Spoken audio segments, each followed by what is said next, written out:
Moi, je n'ai aucun respect pour ces mecs-là. Même si c'est des joueurs qui ont porté les couleurs du Paris Saint-Germain, même si c'est des joueurs, à l'image de Zlatan, qui ont contribué à faire grandir le Paris Saint-Germain. Zlatan qui est un excellent joueur. Mais ce manque de respect, moi, je le tolère pas en tant que supporter. Et ça m'atteint moi. Tu vois ce que je veux dire? Ça crache sur le club. Ça crache dans la soupe qui les a nourris pendant des années.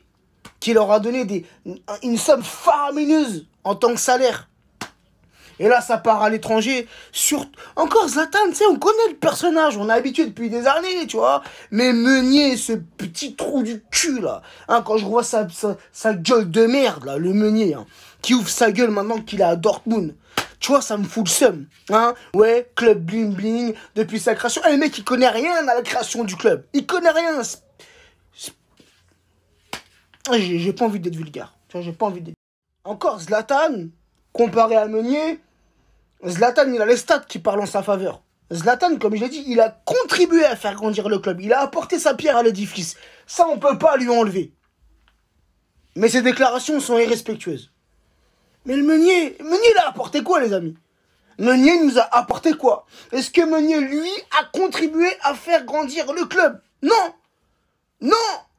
Meunier, non. Alors certes, quand il est arrivé, c'est vrai qu'il a enchaîné les bonnes performances.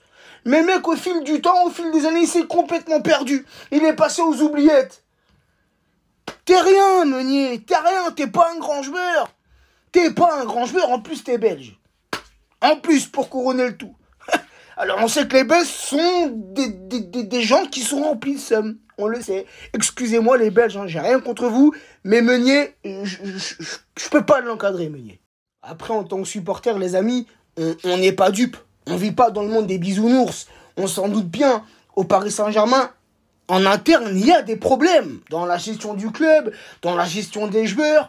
On sait qu'il y a des problèmes. Mais j'ai envie de vous dire, c'est comme dans tous les clubs. J'allais dire tous les grands clubs. Mais tous les clubs rencontrent des problèmes à l'intérieur même. Tu vois, c'est pas qu'au Paris Saint-Germain, c'est pas un cas spécifique au Paris Saint-Germain. Tous les clubs passent par là. Tous les clubs rencontrent ce genre de problème. Mais tu vois, quand je vois ces joueurs-là qui sont passés chez nous, encore une fois, qui ont eu un salaire mirobolant, ils partent, et ils viennent, ils crachent sur le club, car ils savent très très bien qu'en crachant sur le Paris Saint-Germain, on va parler d'eux. Qu'en crachant sur le Paris Saint-Germain, ça va vendre. Ils le savent, ils sont pas cons, ils sont pas bêtes. Il y a tellement d'anciens joueurs qui agissent ainsi, les amis. Moi, je trouve ça déplorable. Je trouve ça déplorable.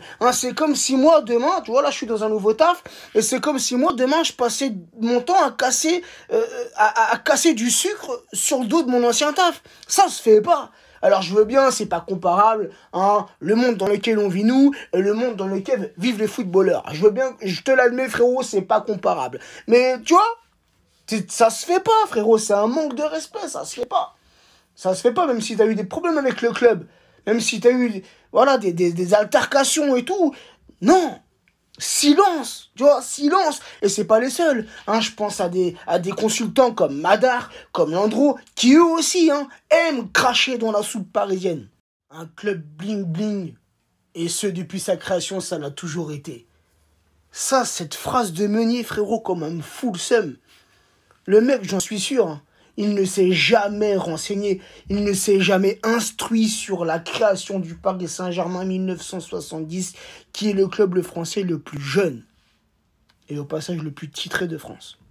Petite parenthèse que je ferme. Il sait pas, lui. Et il sait pas que le Paris Saint-Germain n'a jamais failli exister, frérot. Le Paris Saint-Germain n'a jamais failli voir le jour. Et ça parle de bling bling. Juste parce qu'on est la capitale, frérot, ça parle de bling bling. C'est juste pour ça. Et qu'au jour d'aujourd'hui, il y a des grandes stars. Il y en a eu dans le passé. Je pense notamment dans les années 90, mais même avant. C'est vrai qu'il y a toujours eu des grands joueurs au Paris Saint-Germain. Mais de là à dire que ça a été bling bling depuis la création, espèce de merde. Après, tranquille les amis. J'ai envie de vous dire, on est habitué, ça fait des années que ça dure. Là, c'est vrai que ça prend de l'ampleur par rapport aux réseaux sociaux.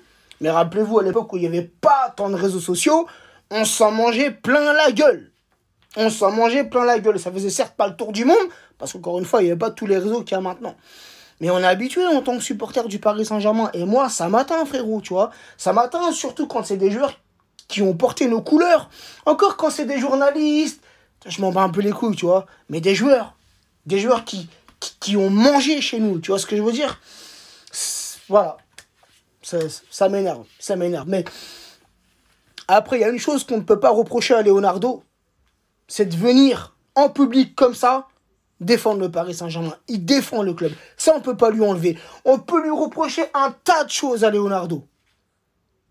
Mais on ne peut pas lui reprocher de ne jamais défendre le club.